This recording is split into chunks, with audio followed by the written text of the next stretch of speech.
Savez-vous que ce dimanche 12 juin, des citoyens ont marché sur une distance de 13 km entre Anse et Chênay. Ils ont ainsi choisi de marcher sur le tracé d'un projet qu'ils estiment indispensable à l'agglomération liégeoise, la construction d'une seconde ligne de tram, la bien nommée Transurbaine. Gouverner, c'est prévoir. Après la ligne de fond de vallée actuellement en chantier, une seconde ligne de tramway transversale reliant le plateau en soi à Chênay est déjà une nécessité pour les 500 000 habitants de l'agglomération liégeoise. Comparaison n'est pas raison, mais une petite recherche chez nos amis français est très instructive à ce sujet.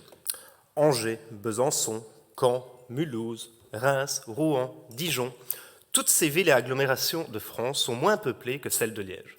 Et pourtant, toutes ces villes disposent au moins de 2 lignes de tram. Pour prendre un exemple de taille plus comparable, la ville de Grenoble, par exemple, dispose, elle, de 5 lignes de tram. Le bus à haut niveau de service, dit pour les plus aguerris sur le dossier BHNS, prévu sur cet itinéraire, est déjà une avancée majeure en termes de mobilité. Pour ceux qui ne savent pas, un bus à haut niveau de service, c'est entre le bus et le tramway, à moitié en site propre, voilà. Entre le bus et le tramway, mais ça reste un bus. Donc, ce bus à haut niveau de service est déjà une avancée, mais il risque très rapidement de montrer ses limites en termes de capacité. De plus, un tram n'est pas un bus. Permettez-moi de rapidement énoncer quelques points forts de ce projet. Une transurbaine tramifiée, c'est d'abord relever le défi de notre génération, et mes collègues viennent d'en parler, celui qui sous-tend tous les autres, le défi climatique. J'ai d'ailleurs une petite anecdote à vous raconter. Je fais évaluer mon cours de géographie par mes élèves anonymement, ils ont le droit de me remettre des petits commentaires. Et j'ai 2 élèves qui m'ont mis dans ces petits commentaires. Monsieur Manury, votre cours sur, parce que c'est dans le programme de 4e, comme ça vous savez, votre cours sur le réchauffement climatique, il est assez déprimant. Et pourtant, je ne crois pas être le professeur le moins drôle ou celui qui sourit le moins, mais je pense que les faits sont là. Et quand les faits sont exposés, ils sont parfois durs quand on a 16 ans. Et ce défi, je dis celui de notre génération, mais c'est surtout de leur génération, mais en fait, on est déjà dedans, c'est notre défi à tous. Et donc, cette petite anecdote dehors, le tram répond à ce défi climatique. Pourquoi ? Parce qu'il diminue la part des émissions de gaz à effet de serre des transports, et c'est 20% plus ou moins de nos émissions de gaz à effet de serre, en offrant aux citoyens non pas des interdits, et c'est important parce qu'on en parle encore actuellement, de l'interdiction des voitures de société ou arrêter de les financer, mais en créant des alternatives désirables. Il faut créer chez les citoyens du désir, du rêve, et un tram, c'est quelque chose, malgré les travaux actuels, qui offre une perspective désirable pour les citoyens. Autre argument, une transurbaine tramifiée, c'est également améliorer la qualité de l'air de nos villes. La mauvaise qualité de l'air est responsable, et c'est des chiffres véridiques, de 10 000 morts en 2016 en Belgique. C'est une étude très sérieuse menée par l'Agence européenne pour l'environnement qui le dit. Une transurbaine tramifiée, c'est également une nécessité sociale dans une agglomération où la pauvreté et la précarité sont encore fort présentes. Face à l'explosion du coût des transports et de son énergie, les transports publics sont une réponse essentielle. Autrement plus pérenne, je suis désolé pour la petite pique, mais je le pense tellement, autrement plus pérenne qu'une éphémère diminution de la TVA, permettre à chaque habitant de se déplacer de manière efficace, confortable et à bas coût est un enjeu fondamental. Dernier argument, une transurbaine tramifiée, c'est enfin, en termes d'aménagement du territoire, en traversant des quartiers densément peuplés ou en reconstruction, la seconde colonne vertébrale d'une agglomération liégeoise plus équilibrée, dynamique et moderne en 2040. Face à cet enjeu qui dépasse clairement les limites de la ville de Liège, puisqu'il implique directement les villes et communes de Anse, Grasseleugne, Liège, Saint-Nicolas et Chaudfontaine, mais aussi par son ambition structurante pour une grande partie de la province de Liège, ma question est la suivante. Le collège provincial partage-t-il l'ambition de la mise en place de la transurbaine ? Si oui, de quelle manière la province pourrait-elle apporter son concours, qu'il soit technique, administratif, voire même financier, sait-on jamais, par exemple au sein du GRE Liège ou de Liège Métropole, à la réalisation de ce projet. Merci pour votre réponse. Merci, monsieur le conseiller. Quelqu'un souhaite-t-il intervenir ? Pas d'intervention. J'invite monsieur Claude Klinkenberg, député provincial, à la tribune pour la réponse du collège à cette question.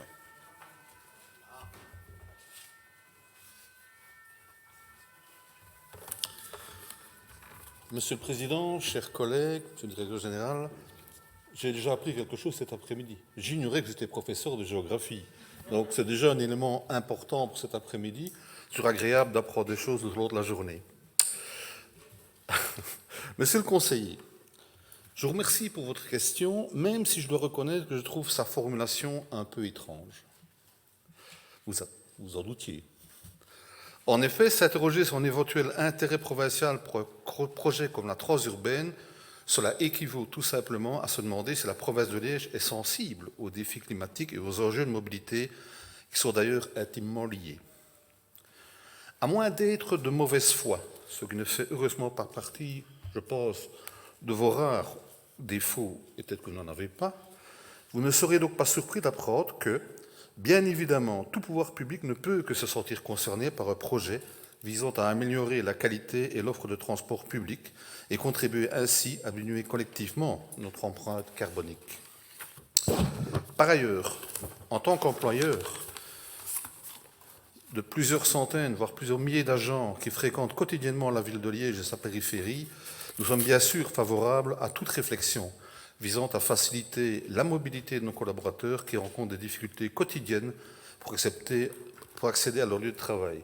Je suppose que vous fréquentez Liège comme moi. Déjà, avec les travaux du tram actuels, c'est déjà pas évident, donc on va essayer de terminer déjà celui-là. Cependant, malgré toute l'affection que nous portons à cette idée, il ne nous aura pas échappé qu'elle relève de compétences régionales et devrait dès lors d'abord être débattue au sein de structures telles que l'OTW, l'opérateur de transport de Wallonie, voire, pourquoi pas, au sein de la conférence d'arrondissement concernée, où nous sommes activement présents également.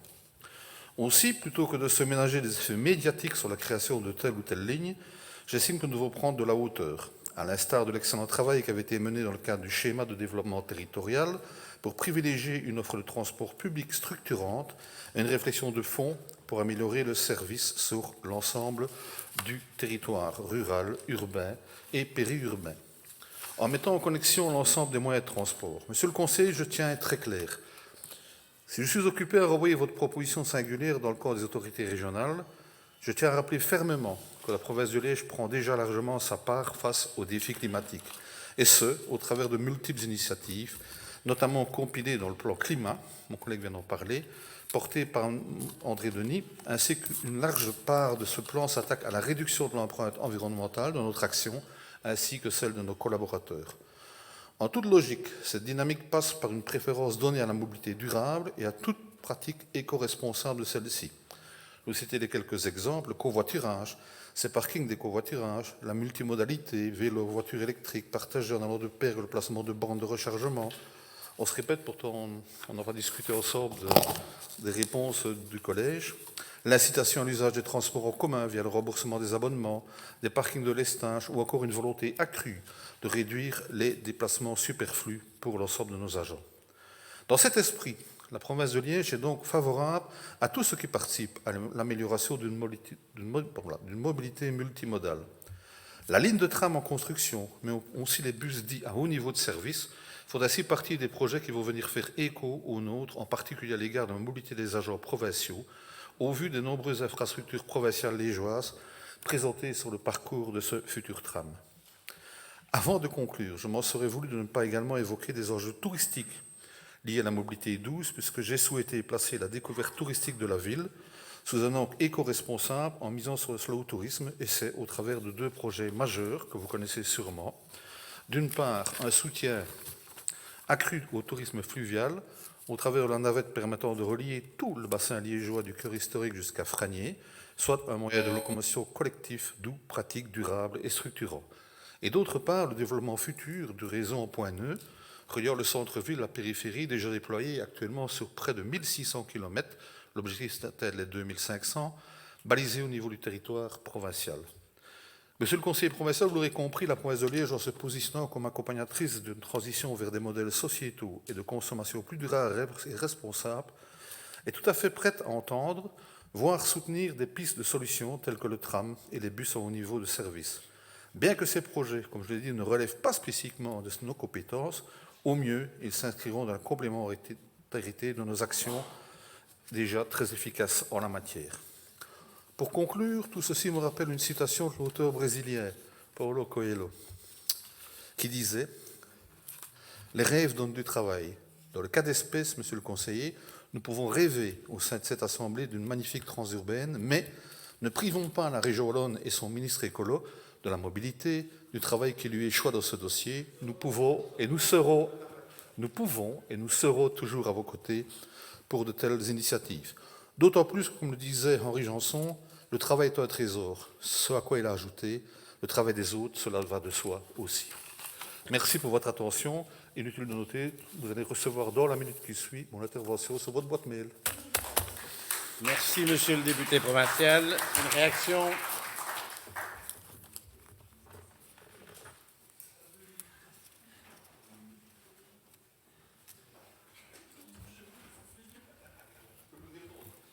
Et non, c'est le privilège de la minorité ou de l'opposition, selon comment vous nous voyez. Merci, Monsieur le Président. Très rapidement, une petite réponse. Mais en fait, je n'ai pas envie de rentrer dans la politique politicienne, parce que c'est vrai que le ministre du Transport à la région Wallonne est un écolo. Mais on a besoin de tout le monde pour ce genre de projet. On a besoin de tous les Liégeois et on n'a pas besoin, je pense vraiment, de se lancer des petites piques. On a besoin de voir un horizon commun et de se dire ça c'est bon pour l'agglomération liégeoise et c'est vers là qu'on doit aller. Et d'ailleurs, vous êtes au gouvernement wallon aussi, donc voilà, plus qu'une petite pique, moi je souhaiterais vraiment de la part de la province qu'elle apporte son concours. Et d'ailleurs, si vous avez répondu à ma question sur le collège partage-t-il l'ambition, je vais essayer de tirer le positif. J'ai plutôt compris oui, mais de quelle manière peut-elle apporter son concours? Voilà, je suis assez peu satisfait de la réponse donnée sur le projet de la transurbaine. Je pense que la province a une expertise qu'elle peut amener. J'entends bien la question de la compétence qui est posée, mais si la province se restreignait à ses compétences pures et dures, on ne ferait peut-être plus grand-chose non plus. Et donc, voilà, je pense que c'est vraiment intéressant de se poser cette question-là de comment nous, institutions provinciales, nous pouvons apporter notre concours à ce projet. Dernière petite chose, vous parliez de mobilité dans l'agglomération liégeoise. N'oubliez pas la mise en place du télétravail pour les agents provinciaux, c'est peut-être quelque chose sur lequel on doit encore appuyer. Merci beaucoup. Merci, monsieur le conseiller.